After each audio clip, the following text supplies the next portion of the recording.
Hello and welcome to my channel Ancient Vedic Astrology. I am your astro friend ज्योतिष गुरु श्री इंद्रजीत। दोस्तों, आज एक important विषय पर बात करेंगे, वो है इम्पोर्टेंट योगा। ये इम्पोर्टेंसी एक टाइप का डिजीज़ है, आप कह सकते हैं। ज़्यादातर पुरुष की कुंडली में ज़्यादा पाए जाते हैं, लेकिन फीमेल चार्ट में भी ऐसा हो सकता है। ये जो योगा है ये कष्टदायक है। आज मेडिकल साइंस बहुत आगे बढ़ चुका है, इसके बहुत सारे ट्रीटमेंट भी निकल चुके हैं, फिर भी कुछ केसेस में ट्रीटमेंट के बाद भी इसका कोई उपाय नहीं होता है। आज हम लोग एस्ट्रोलॉजिकल सूत्र से देखने की कोशिश करेंगे, एक एग्जाम्पल चार्ट भी डिस्कस करेंगे, उससे बताएंगे आपको कि क्लासिक्स में क्या लिखे गए हैं इम्पोर्टेंट योगा के बारे में। ये आपको चाइल्डलेस बना सकता है, इन लोगों के संतान नहीं भी हो सकते हैं। इम्पोर्टेंट यानी एक टाइप का डिजीज, मेल या फीमेल किसी का भी, जिसमें वो अपने पार्टनर को सेक्सुअली सेटिस्फाई नहीं कर पाता है। ये एक तरीके का कमजोरी है। वो बहुत हट्टा कट्टा ताकतवर हो सकता है, लेकिन फिर भी सेक्सुअल पावर उसमें कम है। ये टाइप का इम्पोर्टेंसी कहा जाता है। अब ये इम्पोर्टेंट योगा आपको चाइल्डलेस बना भी सकता है और नहीं भी बना सकता है। कुछ केसेस में इम्पोर्टेंट होने के बावजूद उनके बच्चे होते हैं, चाइल्ड उनके जिंदगी में होते हैं, लेकिन वो अपने पार्टनर को सेटिस्फाई नहीं कर पाता है, उसके बेड प्लेजर में कमी आती है। और कुछ केसेस में ये चाइल्डलेस बना देता है। या तो वो लोग एडॉप्शन में जाते हैं, कुछ लोग नहीं भी जाते हैं। तो सबसे पहले आपको सूत्र बता देते हैं कि क्लासिक्स में, हमारे वैदिक एस्ट्रोलॉजी के जो क्लासिक्स है उसमें इम्पोर्टेंट योगा, इसके बारे में क्या लिखे गए हैं। नंबर 1 सूत्र ये है दोस्तों, शनि और शुक्र।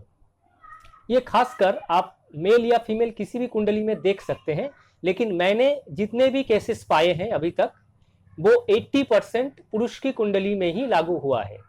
फीमेल चार्ट में भी हो सकता है। क्लासिक्स में ऐसा कुछ नहीं लिखा गया है कि सिर्फ पुरुष के कुंडली में ही होगा। तो सूत्र कुछ ऐसा है कि शनि और शुक्र एक साथ आपके जन्म कुंडली के 10वें भाव में, 10th हाउस में अगर बैठे हो तो वो आदमी इंपोर्टेंट हो सकता है।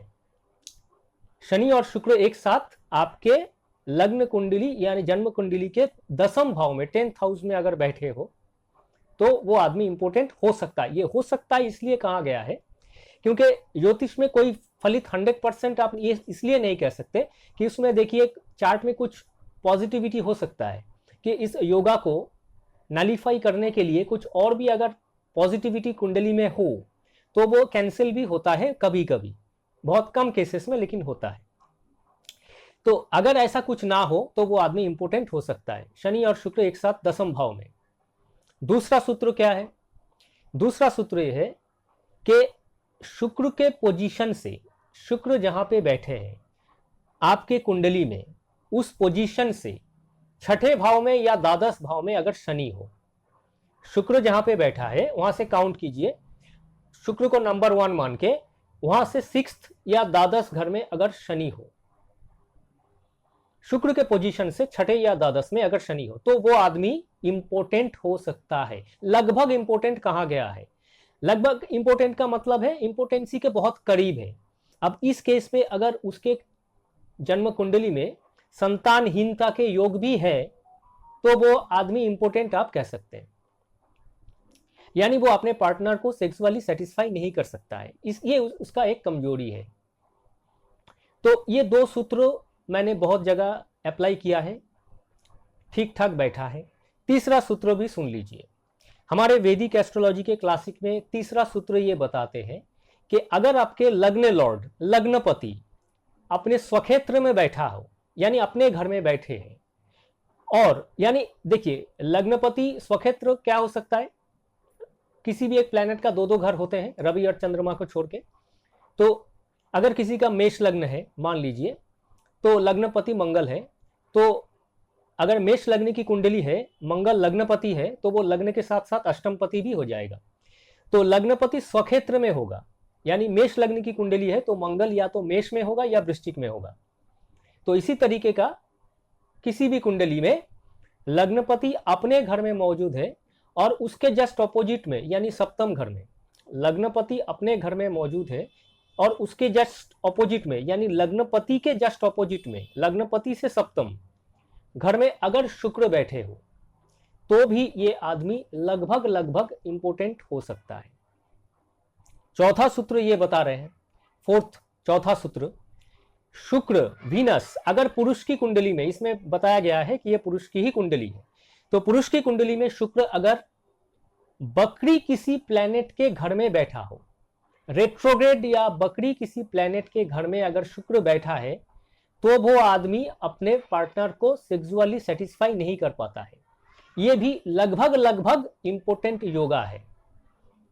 इसमें यह नहीं कहा गया है कि उसके संतान नहीं होंगे, हो सकते हैं, लेकिन वो अपने पार्टनर को सेक्सुअली सेटिस्फाई नहीं कर पाता है, ये कुछ कमजोरी होता है।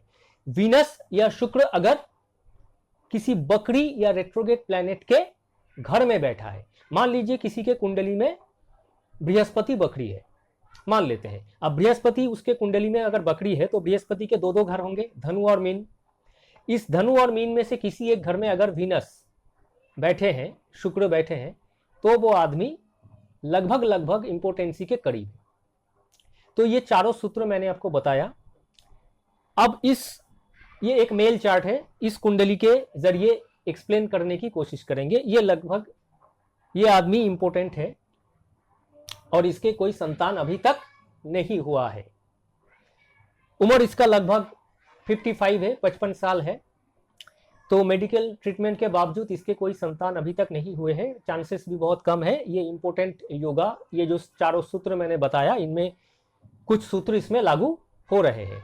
तो ये कुंडली सबसे पहले बता देते हैं। ये मेष, वृषभ, मिथुन ऐसे जा रहा है। ये मेष राशि है, यहाँ पे चंद्रमा बैठे हैं, मून बैठे हैं। वृषभ राशि, यहाँ पे केतु और मंगल एक साथ बैठे हैं वृषभ राशि में। मिथुन राशि खाली है। कर्क राशि, यहाँ पे शनि बैठे हैं। सिंह राशि, यहाँ पे शुक्र है। ये कन्या राशि रवि है। ये तुला राशि, यहाँ पे उसका लग्न है, यानी तुला लग्न है। लग्न में इसका बुध है। राहु वृश्चिक राशि में। इसके बाद धनु, मकर, कुंभ, मीन राशि में बृहस्पति है। ये मीन राशि बृहस्पति। तो ये तुला लग्न की कुंडली है, लग्न में बुध है।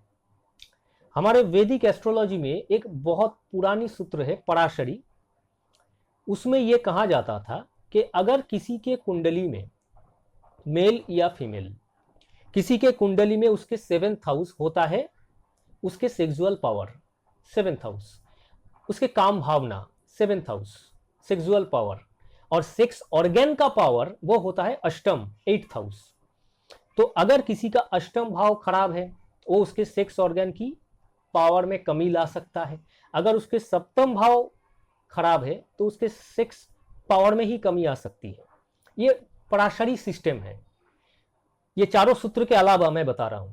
तो सप्तम भाव रिलेटेड एक बहुत पुराना सूत्र पराशर में पाई जाते हैं, वो है आपके नपुंसक जो प्लैनेट है। हमारे वैदिक एस्ट्रोलॉजी में जो 9 प्लैनेट्स है उसमें 2 प्लैनेट नपुंसक माने जाते हैं, वो है शनि और बुध, सैटर्न और मरकरी।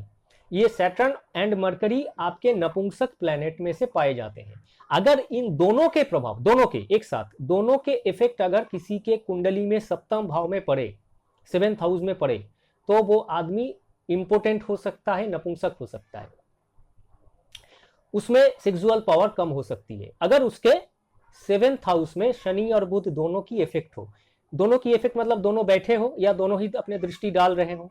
इस कुंडली में देखिए, ये तुला लग्न की कुंडली है, ये एसेंडेंट है, लग्न है, लग्न में इसका बुध बैठा है।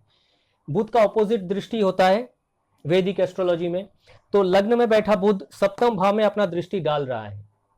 ये 7th हाउस है मेष राशि, लग्न में बैठा बुध 7th हाउस को देख रहा है। शनि को देख लीजिए, शनि यहाँ कर्क राशि में 10th हाउस में बैठा है।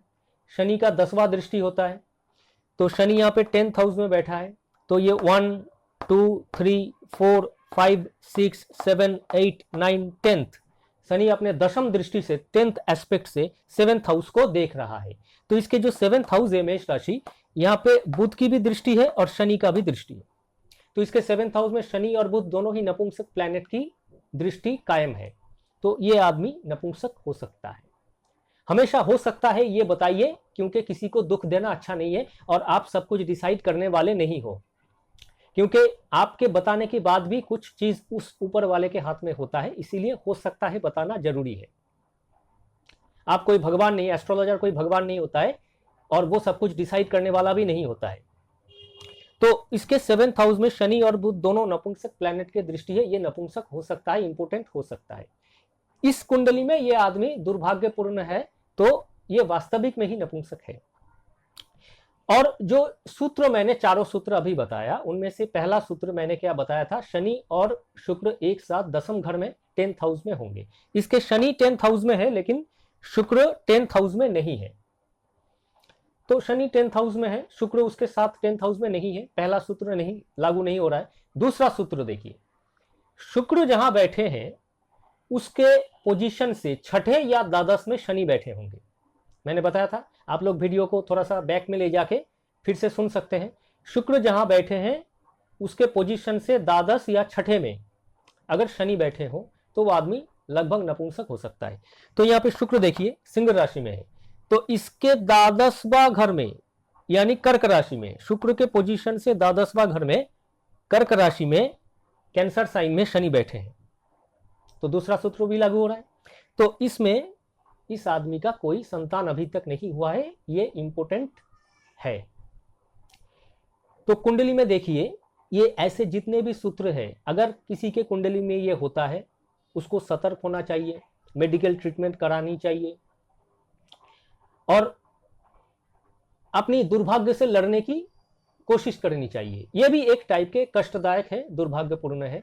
तो जो भी है चार्ट में, जो भी पॉजिटिव है चार्ट में, जो भी नेगेटिव है, ऐसा मैं फिर से कह रहा हूं कि ऐसे जितने भी नेगेटिव चार्ट्स हैं उसमें कुछ अगर पॉजिटिव चीज पाए जाते हैं, कुछ हद तक अगर ये कोशिश करे, अभी इसका 55 साल है, 55 ईयर्स है, अभी तक तो कोई चांस नहीं दिख रहा है। हम आशा रखते हैं कि ये सूत्र लागू होने के बावजूद ईश्वर की कृपा से अगर इसको कोई संतान मिल जाए, ये चाहता है, तो बहुत अच्छी बात है। तो ये एग्जाम्पल चार्ट के, इस पुरुष की एग्जाम्पल चार्ट के जरिए हमने कुछ सूत्र आप लोगों को सामने रखने की कोशिश की और सूत्र को ठीक ठाक बताने की कोशिश किया। आप लोग वीडियो देखते रहिए, कोई प्रश्न है तो आप लोग कमेंट बॉक्स में जाके प्रश्न कर सकते हैं। और चैनल पर अगर आप लोग नए हो तो चैनल को सब्सक्राइब करके बेल आइकन को जरूर प्रेस कीजिएगा दोस्तों। तो फिर मिलेंगे कुछ नए सूत्र के साथ एक नए वीडियो में, तब तक के लिए धन्यवाद।